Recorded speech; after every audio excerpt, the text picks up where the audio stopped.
I have asked the question, what do you struggle with the most, to many of my online jewelry groups and forums. Well, the number one answer for most beginning and intermediate jewelers, they responded with that they struggle with their torch control. The next most common is the finishing and getting that really good high quality finish on their piece. Third was coming up with designs that show their own unique style. Hi, I'm Melissa Muir. I'm a metalsmith and a teacher of all things jewelry making. In this video, I'm going to begin to address at least the first of these and show you a few things that I do with my students to help them be more comfortable with controlling the flame and producing consistent and pleasing results. Before we jump into the next exercises, let me recap what we have covered in the previous two videos. First, I introduced you to my savvy soldering method as a way to become proficient in using your torch and other tools to create your desired piece time and time again. In the second video, I introduced you to a lineup of torches that I use here in my studio on a regular basis. I discussed the pros and the cons to each of them and showed why I have different torches and when I select different ones for different jobs. In case you haven't watched the first two videos yet, make sure you do that right now because we covered a lot of important things in those videos and I don't want to leave you in the dust in this next section. And this next section is also going to make a lot more sense if you have already watched those. Do you want to know my secret to creating high quality and professional jewelry? I do the job right the first time, and that means knowing my metals and how they are going to react. Anytime you bring a torch into your piece, whether to anneal or solder an element onto your piece, you really need to know what is going on. Not only with the torch, but also with the metal itself, because different metals are going to react so differently. I have each of my students do different exercises to get comfortable with their own torches. It will also allow you to see if your torch will be able to handle the jobs that you are attempting. So there are two scenarios that are almost constant among my students. Scenario one, they receive or purchase an oxyacetylene torch with small tips because they figured they're going to need a lot of heat, and because they're working with small pieces, they would need little tiny small tips. Or scenario two, they picked up the $5 torch from the discount hardware store because, well, it looks like the other torches and it was only $5.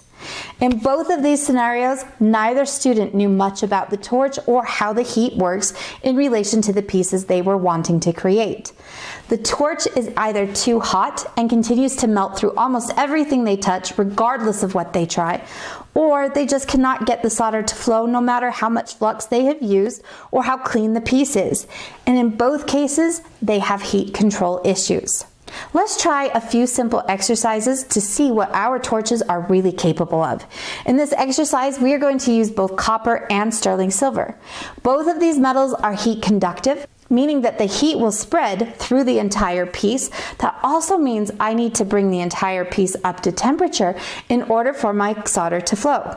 Copper has a higher melting temperature than silver, so that also means that silver is going to melt before copper given the same conditions. To keep our video from getting too large, I'm going to show you 4 torches: acetylene air, a propane oxy, an LH10 professional butane torch, and the Firebolt microbutane torch. I'm going to demonstrate 3 exercises, and all 4 we're going to be showing the same. In the first exercise, we are going to create a head pin in 20, 16, and 14 gauge. In our second exercise, we will do a 1-inch square controlled melt around the edges. And our final, we are going to solder a tube or bezel set onto a 1.5-inch square sheet. Here you'll see I've set up all 4 torches so that we can easily see what is happening at the same time in real time. Now you'll notice that some of these torches are going to go quite quickly, but that little torch, well, it takes its time, but that actually is kind of good because it gives us the ability to really watch what is going on. And in the end, that one took 23 seconds to ball that wire. So next up we have 16 gauge, and again we will have similar results. Those propane and acetylene torches are hot and much faster, whereas again our little butane micro torch, well, he does the job, he just takes his time a little bit at 21 seconds this time. And finally we have 20 gauge.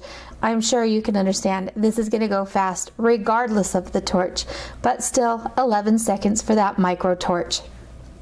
Next up, we have a 20 gauge sterling sheet. Now I've sped this up 600%, so it's going to go quite quick. And you know, again, some of them do really well. But that poor little micro torch, well, he just was not up to the task on this one, and I stopped after 2 minutes. So this last one is a pretty big deal. 800% is what I sped this up. So they all took a little while. This is 20 gauge copper with a 5mm tube setting.